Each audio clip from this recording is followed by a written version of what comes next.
بسم اللہ الرحمن الرحیم۔ السلام علیکم۔ آج ہم سورۃ بقرہ کی آیت نمبر 284 سے شروع کریں گے۔ للہ ما فی السماوات وما فی الارض وان تبدوا ما فی انفسکم او تخفوه یحاسبکم به اللہ فیغفر لمن یشاء ویعذب من یشاء واللہ علی کل شیء قدیر۔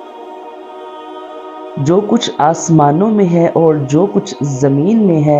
سب اللہ ہی کا ہے، اور جو کچھ تمہارے دل میں ہے اگر تم اسے ظاہر کرو یا چھپاؤ اللہ تم سے اس کا حساب لے گا، تو جسے چاہے گا بخش دے گا اور جسے چاہے گا سزا دے گا، اور اللہ ہر چیز پر قادر ہے۔ آمن الرسول بما انزل الیہ من ربہ والمؤمنون کل آمن باللہ وملائکتہ وکتبہ ورسلہ لا نفرق بین احد من رسلہ وقالوا سمعنا واطعنا غفرانک ربنا والیک المصیر۔ رسول اس پر ایمان لایا جو اس کے رب کی طرف سے اس کی طرف نازل کیا گیا، اور مسلمان بھی سب اللہ پر اور اس کے فرشتوں اور اس کی کتابوں اور اس کے رسولوں پر یہ کہتے ہوئے ایمان لائے کہ ہم اس کے کسی رسول پر ایمان لانے میں فرق نہیں کرتے، اور انہوں نے عرض کی اے ہمارے رب ہم نے سنا اور مانا، ہم پر تیری معافی ہو اور تیری ہی طرف پھرنا ہے۔ آیت نمبر 282 اور 283 پر غور کریں اور سمجھیں کہ اللہ تعالیٰ نے ہمارے خالصتاً دینوی مالی معاملات میں بھی ہمیں کتنے واضح حکم ارشاد فرمائے ہیں۔ اس سے معلوم ہوا کہ ہمارا دین کامل ہے کہ اس میں عقائد و عبادات کے ساتھ معاملات تک کا بھی بیان ہے، اور حقوق العباد نہایت اہم ہے کہ اللہ تعالیٰ نے نہایت وضاحت سے ان کا بیان فرمایا ہے، نیز شریعت کے احکام میں بے پناہ حکمتیں ہیں اور ان میں ہماری بہت زیادہ بھلائی ہے۔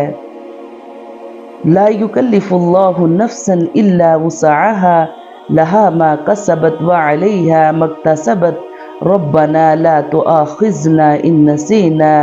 او اخطأنا ربنا ولا تحمل علینا اصرا كما حملته على الذين من قبلنا ربنا ولا تحملنا ما لا طاقة لنا به واعف عنا واغفر لنا وارحمنا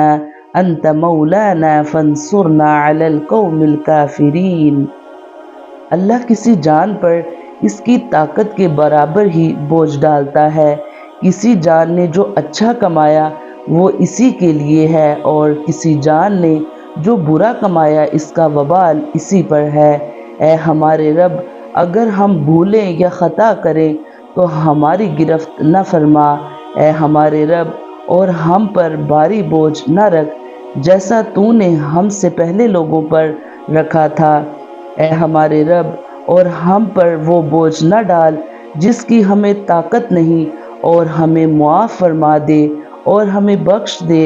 اور ہم پر مہربانی فرما، تو ہمارا مالک ہے، پس کافر قوم کے مقابلے میں ہماری مدد فرما۔ انسان کے دل میں کئی طرح کے خیالات آتے ہیں، جیسے وسوسہ اور عزم و ارادہ۔ وسوسوں سے دل کو خالی کرنا انسان کی قدرت میں نہیں، ان پر مواخذہ نہیں ہے۔